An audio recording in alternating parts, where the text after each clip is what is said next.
ಹಿಂದುತ್ವದ ಅಜೆಂಡಾ ಗೋಮಾತೆಯ ಆಶೀರ್ವಾದ ಸಿಕ್ಕೇ ಸಿಗುತ್ತೆ. ಭ್ರಷ್ಟರನ್ನ ಬಡಿದೋಡಿಸಿ 2028ಕ್ಕೆ ನಾನೇ ಮುಖ್ಯಮಂತ್ರಿ ಆಗ್ತೀನಿ.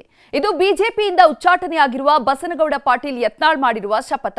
ಹೈಕಮಾಂಡ್ ಮೇಲೂ ಕೂಡ ಆಕ್ರೋಶ ಹೊರಹಾಕಿದ ಯತ್ನಾಳ್ ಯಡಿಯೂರಪ್ಪ ಮೇಲೆ ಮತ್ತೆ ಹರಿಹಾಯ್ದ್ರು. ಇನ್ನು ಕಾಂಗ್ರೆಸ್ ಸೇರಲ್ಲ ಅಂತಾನೂ ಘೋಷಿಸಿದ್ರು. ಇವತ್ತು ಬಿಜೆಪಿ ಏನಾಗಿದೆ ಅಂದ್ರೆ ಹಿಂದೂಗಳ ಪರವಾಗಿಲ್ಲ, ಯಡಿಯೂರಪ್ಪ ವಿರೋಧ ಇದೆ.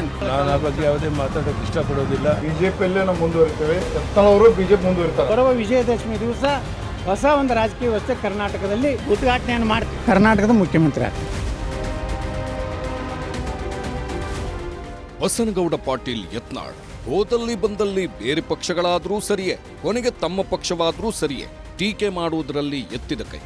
ವಿಪಕ್ಷವನ್ನ ಎಷ್ಟರ ಮಟ್ಟಿಗೆ ಟೀಕಿಸ್ತಿದ್ರೋ ಅಷ್ಟೇ ಸ್ವಪಕ್ಷೀಯ ನಾಯಕರ ನಡೆಯನ್ನೂ ಟೀಕಿಸಿ ಸದ್ಯಕ್ಕೆ ಬಿಜೆಪಿಯಿಂದ ಹೊರದಬ್ಬಿಸಿಕೊಂಡು ತ್ರಿಶಂಕು ಸ್ಥಿತಿಯಲ್ಲಿರೋ ನಾಯಕ. ಸದ್ಯ ಯತ್ನಾಳ್ ಮುಂದಿನ ನಡೆಯೇನು ಅನ್ನೋದು $1 ಮಿಲಿಯನ್ ಪ್ರಶ್ನೆ.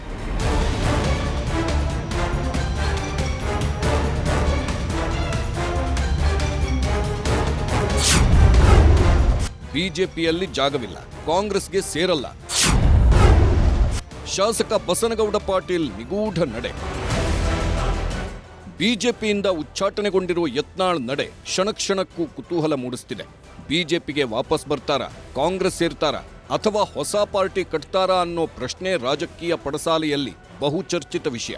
ಸದ್ಯ ಪಕ್ಷದಿಂದ ಹೊರಗೋದ್ರೆ ಏನಂತೆ, ಮತ್ತೆ ವಾಪಸ್ ಬಂದೇ ಬರ್ತೀನಿ ಅಂತ ಪದೇ ಪದೇ ಹೇಳುತ್ತಲೇ ತಮ್ಮ ಹಳೆ ಚಾಳಿಯನ್ನ ಇವತ್ತೂ ಮುಂದುವರೆಸಿದ್ದಾರೆ. ಬಿಎಸ್ವೈ ಮತ್ತು ವಿಜಯೇಂದ್ರ ವಿರುದ್ಧ ಕುಟುಕುತ್ತಲೇ 2028ಕ್ಕೆ ನಾನೇ ಸಿಎಂ ಆಗ್ತೀನಿ, ಹಿಂದುತ್ವ ಮತ್ತು ಗೋಮಾತೆ ಹೆಸರಲ್ಲಿ ಪ್ರಮಾಣ ವಚನ ಸ್ವೀಕರಿಸ್ತೀನಿ ಅಂತ ಮತ್ತೊಮ್ಮೆ ಶಪಥಗೈದಿದ್ದಾರೆ. ನಾ ಹೆಂಗೆ ಗೆದ್ದು ಬರ್ತೀನಿ, ಹೆಂಗೆ ಕರ್ನಾಟಕ ಮುಖ್ಯಮಂತ್ರಿ ಆಗ್ತೀನಿ, ಈ ಜೋಕರ್ನೇ ಒಂದು ದಿವಸ ಈ ರಾಜ್ಯವನ್ನು ಆಳ್ತಾನೆ. ಮತ್ತೀಗ ನೋಡಕತ್ರಿ 2028 ತನ ಪ್ರಮಾಣ ವಚನ ಏನಂತ ಹಿಂದುತ್ವ ಗೋಮಾತೆ ಮೇಲೆ ತೊಗೋತೀನಿ. ನಾನು ಯಡಿಯೂರಪ್ಪನ ತೆಳಗೆ ಯಾಕೆ ಮಂತ್ರಿ ಆಗಲಿಲ್ಲ ಗೊತ್ತೈತಾನೆ, ಇವತ್ತು ಸತ್ತು ಹೇಳ್ತೇನೆ. ಇಂಥ ಭ್ರಷ್ಟ ಮುಖ್ಯಮಂತ್ರಿ ಕೈನ ಆಗಬಾರ್ದು ಅಂತೇಳಿ. ಯಾಕಂದ್ರೆ ಅಟಲ್ ಬಿಹಾರಿ ವಾಜಪೇಯಿ ಅವರ ಸಚಿವ ಸಂಪುಟದಲ್ಲಿದ್ದಾವ. ಆ ಲೆವೆಲ್ದ ಮನುಷ್ಯ ಬರ್ತಾನೆ. ನಾವು ಬೊಮ್ಮಾಯಿ ರಗಡ್ ಸಲ ಹೇಳಿದ್ರು ನಿಮ್ಮನ್ನು ಮಾಡ್ತೀನಿ, ನಾ ಬೇಡ ಅಂತ ಹೇಳಿದೆ. ನನಗೆ ಬರೀ ಬಿಜಾಪುರ ಸಿಟಿ ರೊಕ್ಕ ಕೊಡಿ, ಡೆವಲಪ್ಮೆಂಟ್ ಸಾಕು. ನಾ ಎಲ್ಲರೂ ಹೋಗಿ ಕ್ಷಮೆ ಬೇಡೀನಿ, ನಾ ಕ್ಷಮೆ ಬಿಡು ಮಗ ಅಲ್ಲ. ನಂದು ರಾಜಕೀಯ ಇವತ್ತೇ ಅಂತಾದರೂ ಪರವಾಗಿಲ್ಲ. ಈ ಉಚ್ಚಾಟನೆ ಬರೀ 6 ವರ್ಷ ಬೇಡ 60 ವರ್ಷ ಹಾಕಲಕ್ಕ. ನಾ ಏನು ಹೋಗಿ ಪ್ರಧಾನಮಂತ್ರಿ ಮುಂದೆ ಕೈ ಜೋಡಿಸಿ ಜನರ ಕೆಲಸ ಇತ್ತು ಹೋಗ್ತೀನಿ, ಪ್ರಧಾನಮಂತ್ರಿಗಳ ಬಳಿ ಹೋಗ್ತೀನಿ. ಈ ರಾಜ್ಯಕ್ಕೆ ಅನ್ಯಾಯ ಆದಾಗ ನಾವು ಮಾತಾಡೋವನೇ. ಪಕ್ಷದಲ್ಲೇ ಉಳಿಸಿಕೊಳ್ಳಲು ಆಪ್ತರ ಸರ್ಕಸ್. ಯತ್ನಾಳ್ ಬೆನ್ನಿಗೆ ನಿಂತ ಬೆಳಗಾವಿ ಸಾಹುಕಾರ. ಬಿಜೆಪಿಯಲ್ಲಿ ಉಳಿಯದಿದ್ದ ಮೇಲೆ ಕಾಂಗ್ರೆಸ್ ಸೇರೋ ಪ್ರಶ್ನೆಯೇ ಇಲ್ಲ ಅಂತ ಖುದ್ದು ಯತ್ನಾಳ್ ಹೇಳಿದ್ರು.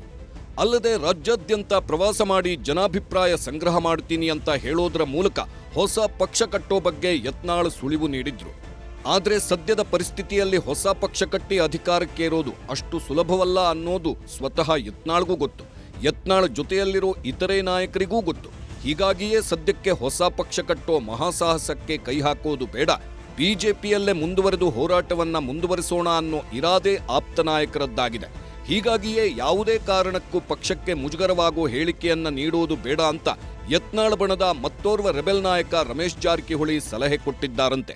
ಬೇರೆ ಪಕ್ಷ ಕಟ್ಟುವ ಉದ್ದೇಶದಲ್ಲಿ ಮಾತಾಡಿದ ಅವ್ರು ಪೂರ್ಣ ವಿಡಿಯೋ ನೋಡಿದ್ದೇನೆ. ಅವ್ರು ಹೇಳಿದ ಉದ್ದೇಶ ಬೇರೆ ಇದೆ. ಯಾವುದೇ ಪರಿಸ್ಥಿತಿ ಬಿಜೆಪಿ ಇರೋಲ್ಲ, ಬಿಜೆಪಿಯಲ್ಲೇ ನಾವು ಮುಂದುವರಿತೇವೆ. ಯತ್ನಾಳ್ ಅವರು ಬಿಜೆಪಿ ಮುಂದುವರಿತಾರೆ. ನಾ ಬೇರೆ ಪಕ್ಷ ಕಟ್ಟೋ ಅನ್ನೋದು ನನಗೆ ಇಲ್ಲ. ನಾವು ಭಾರತೀಯ ಜನತಾ ಬೇರೆ ಪಕ್ಷ ಬಿಟ್ಟು ಹೋಗಲ್ಲ. ನಮ್ಮ ಟೀಮ್. ಈ ಮಧ್ಯೆ ಕಾಂಗ್ರೆಸ್ ಸೇರ್ಪಡೆ ವಿಚಾರಕ್ಕೆ ಸಂಬಂಧಿಸಿದ ಪ್ರಶ್ನೆಗೆ ಯತ್ನಾಳ್ ಖಾರವಾಗಿ ಪ್ರತಿಕ್ರಿಯಿಸಿದ್ದಾರೆ. ನನ್ನ ಹೆಣವನ್ನ ಕಾಂಗ್ರೆಸ್ ಕಚೇರಿ ರಸ್ತೆ ಮುಂದೆಯೇ ಮೆರವಣಿಗೆ ಮಾಡಬೇಡಿ ಅಂತ ಬಿಲ್ ಬರೆದಿಡ್ತೀನಿ ಅಂತ ತೀಕ್ಷ್ಣ ಮಾತುಗಳಿಂದ ಕಿಡಿಕಾರಿದ್ದಾರೆ. ಕಾಂಗ್ರೆಸ್ಸಿಗೆ ಹೋಗೋದಂತರೂ ಯಾರೋ ನೀನು MP ಪಾಲ್ಟ್ ಹೇಳಿದ್ರು. ನಾ ಯಾಕೆ ಅವ್ರಿಗೆ ಮನೆಗೇನು ಹೋಗಿನ ಕಾಂಗ್ರೆಸ್ ಸೇರಿದ ನನ್ನ ಹೆಣ ಸಹಿತ ಕಾಂಗ್ರೆಸ್ ಆಫೀಸಿಗೆ ಹೋಗೋದಿಲ್ಲ. ನಾ ಅಲ್ಲ, ನನ್ನ ಹೆಣ ಸಹಿತ ನಾಳೆ ನಾನು ಏನಾರು ನಾ ಸತ್ತ ಮ್ಯಾಗ ಏನಾರು ಮೆರವಣಿಗೆ ಮಾಡ್ತೀನಿ ಅಂತ ಕಾಂಗ್ರೆಸ್ ಆಫೀಸ್ ಮುಂದೆ ಒಯ್ಯಬೇಡ ಅಂತ ಹೇಳಿ ಉಯ್ಲು ಬರದೆ ಸಾಯ್ತೇನೆ. ಇನ್ನು ಈ ಬಗ್ಗೆ ಮಾತನಾಡಿರೋ ಸಚಿವ ಸತೀಶ್ ಜಾರಕಿಹೊಳಿ, ನಮ್ಮ ಸಿದ್ಧಾಂತಗಳು ಬಿಜೆಪಿಗೆ ಹೊಂದಾಣಿಕೆ ಆಗಲ್ಲ, ಯತ್ನಾಳ್ ಕಾಂಗ್ರೆಸ್ ಬರೋದಿಲ್ಲ ಅಂದ್ರು. ಯತ್ನಾಳ್ ಅವ್ರಿಗೆ ಬಿಜೆಪಿಗೆ ಅನಿವಾರ್ಯ, ಅವ್ರಿಗೆ ಅವ್ರು ಅನಿವಾರ್ಯ. ಅವ್ರು ಅಲ್ಲೇ ಸೂಟ್ ಆಗ್ತಾರೆ. ಯಾಕಂದ್ರೆ ಅವ್ರ ಐಡಿಯಾಲಜಿ, ಅವರು ಸಿದ್ಧಾಂತ, ಹೋರಾಟ ಅದು ಬಿಜೆಪಿಗೆ ಸೂಟ್ ಆಗ್ತದೆ. ಜೆಡಿಎಗೆ ಹೊರಗೆ ಹಾಕಿರ್ಬೋದು, ಬಹುಶಃ ಇನ್ನೊಂದು ವರ್ಷ ನಂತರ ಮತ್ತೆ ಅವ್ರಿಗೆ ಅವ್ರ ಅನಿವಾರ್ಯ, ಅವ್ರಿಗೆ ಅವ್ರ ಅನಿವಾರ್ಯ. ಕಡಿಮೆ, ಯಾಕಂದ್ರೆ ನಮ್ಮ ಐಡಿಯಾಲಜಿ ಸೂಟ್ ಆಗೋಲ್ಲ ಅವರಿಗೆ. ಈ ಮಧ್ಯೆ ಯತ್ನಾಳ್ ಮೇಲಿನ ಉಚ್ಚಾಟನೆ ಆದೇಶ ವಾಪಸ್ ತೆಗೆಸಲು ಬಿಜೆಪಿಯಲ್ಲಿನ ಕೆಲ ಪ್ರಭಾವಿ ನಾಯಕರು ತೆರೆಮರೆಯಲ್ಲಿ ಪ್ರಯತ್ನ ನಡೆಸುತ್ತಿದ್ದಾರೆ ಎನ್ನಲಾಗ್ತಿದೆ. ಆದರೆ ಯಾವುದೇ ಕಾರಣಕ್ಕೂ ಸದ್ಯಕ್ಕೆ ಆ ಬಗ್ಗೆ ಚರ್ಚೆ ಸಾಧ್ಯವಿಲ್ಲ ಅಂತಿದ್ಯಂತೆ ಹೈಕಮಾಂಡ್. ಈ ಬಗ್ಗೆ ಸದ್ಯ ಪರ ವಿರೋಧ ಚರ್ಚೆ ಜೋರಾಗಿದೆ. ಬಸನಗೌಡ ಪಾಟೀಲ್ ಯತ್ನಾಳರು ಇವತ್ತು ನಮ್ಮ ಪಕ್ಷದಿಂದ ಉಚ್ಚಾಟನೆಗೊಂಡಿದ್ದಾರೆ. ಅದು ನಾನು ಬಿಜಾಪುರದವನಾಗಿ ನನಗೆ ನೋವಿನ ಸಂಗತಿ ಅಂದ್ರೆ ಇದು ಯಾರು ಬೆನ್ನು ತಟ್ಟತಕ್ಕಂಥ ಕೆಲಸ ಅಲ್ಲ. ಅವರು ಮಾಡಿದಂಥ ಕೆಟ್ಟ ನಿರ್ಧಾರಗಳಿಂದ ಈ ಪರಿಸ್ಥಿತಿ ನಮ್ಮ ಪಕ್ಷಕ್ಕೂ ಡ್ಯಾಮೇಜ್ ಆಗಕ್ಕಾಗ್ತಿತ್ತು. ಅವರು ಕೂಡ ಡ್ಯಾಮೇಜ್ ಆಗ್ತಕ್ಕಂಥ ಪರಿಸ್ಥಿತಿಯನ್ನು ಹಾಕ್ಕೊಂಡ್ರು. ಅವ್ರು ಬರ್ಬಂತ ಅವ್ರಿಗೆ ಹೇಳ್ತಿದ್ದಾರಲ್ಲ, ಕರ್ಕೊಂತಾರೆ ನಮ್ಮಂತ ಹೇಳ್ತಾರೆ, ನಾವು ಕರ್ಕೊಂತು ಹಿರಿಯ ನಾಯಕರೆಲ್ಲರೂ ರಾಜ್ಯ ನಾಯಕರೆಲ್ಲ ಒಂದು ಮಾತುಕತಾಡಿ ಸಣ್ಣ ಪುಟ್ಟ ಸಮಸ್ಯೆ ಇದ್ರೆ ಸರಿ ಮಾಡ್ಕೊಂಡು ಕರ್ಕೊಂತಾರೆ. ಯತ್ನಾಳ್ ಅವ್ರನ್ನ ನಮ್ಮ ಪಕ್ಷದಲ್ಲಿ ನಾವು ಒಳ್ಳೆ ನಾಯಕರು ಅಂತ ನಾವು ತಿಳ್ಕೊಂಡಿದ್ವಿ. ಅವ್ರು ಇತ್ತೀಚೆಗೆ ಮಾತಾಡ್ತಾ ಇರ್ತಕ್ಕಂಥವ್ರು ಇದನ್ನೆಲ್ಲ ನೋಡಿದಾಗ ಅವ್ರ ಒಬ್ಬರೇ ಅಲ್ಲ, ಇನ್ನೊಂದು ನಾಯಕರು. ಏನು ಹೇಳಿ, ಅವ್ರು ಹುಟ್ಟಿದ ಮೊದಲಿಂದನೂ ಸಾವಿರಾರು ವರ್ಷಗಳಿಂದ ಈ ದೇಶದಲ್ಲಿ, ಈ ರಾಜ್ಯದಲ್ಲಿ ಹಿಂದುತ್ವದ ನಾಯಕರುಗಳು ಬೇಕಾದಷ್ಟು ಜನ ಇದ್ದಾರೆ. ಪಕ್ಷದಲ್ಲಿ ಅವ್ರು ಹೆಚ್ಚಿಗೆ ಮಾತಾಡ್ತಾ ಇದ್ದಾರೆ, ಅವರು ಲಿಮಿಟ್ ಕ್ರಾಸ್ ಮಾಡಿದ್ದಾರೆ ಅಂತಲೇ ಅವ್ರನ್ನ ಸಸ್ಪೆಂಡ್ ಮಾಡಿರೋದು. ಮತ್ತೊಂದೆಡೆ ಯತ್ನಾಳ್ ಪರ ಅಭಿಮಾನಿಗಳ ಪ್ರತಿಭಟನೆ ಮುಂದುವರೆದಿದೆ. ಯತ್ನಾಳ್ ಉಚ್ಚಾಟನೆ ಖಂಡಿಸಿ ಕಲಬುರಗಿ ನಗರದ ಸರ್ದಾರ್ ವಲ್ಲಭಭಾಯ್ ಪಟೇಲ್ ವೃತ್ತದಲ್ಲಿ ಮಾಷಾಳದ ಶ್ರೀ ಮುರುಳಾರಾಧ್ಯ ಶಿವಾಚಾರ್ಯರ ನೇತೃತ್ವದಲ್ಲಿ ಬೃಹತ್ ಪ್ರತಿಭಟನೆ ನಡೆಯಿತು. ಅತ್ತ ಕೊಪ್ಪಳದ ಕುಷ್ಟಗಿಯಲ್ಲಿ ಪಂಚಮಸಾಲಿ ಸಮಾಜದಿಂದ ಬೃಹತ್ ಹೋರಾಟ ನಡೆಸಲಾಯಿತು.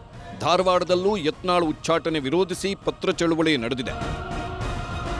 ಸದ್ಯಕ್ಕೇನೋ ಯತ್ನಾಳ್ರನ್ನ ಹೊರದಬ್ಬಿ ಹೈಕಮಾಂಡ್ ಸೈಲೆಂಟ್ ಆಗಿದೆ. ಆದರೆ ಯತ್ನಾಳ್ರ ಹಿಂದುತ್ವ ನಾಮಜಪ ಕೆಲ ನಾಯಕರಲ್ಲಿ ಹೊಸ ಚಿಂತನೆ ಹುಟ್ಟುಹಾಕಿದ್ದು ಈ ಬಗ್ಗೆ ಹೈಕಮಾಂಡ್ ತಲೆಕೆಡಿಸಿಕೊಳ್ಳುತ್ತಾ ಇಲ್ವಾ ಅನ್ನೋದು ಕುತೂಹಲ. Bureau report, news 18.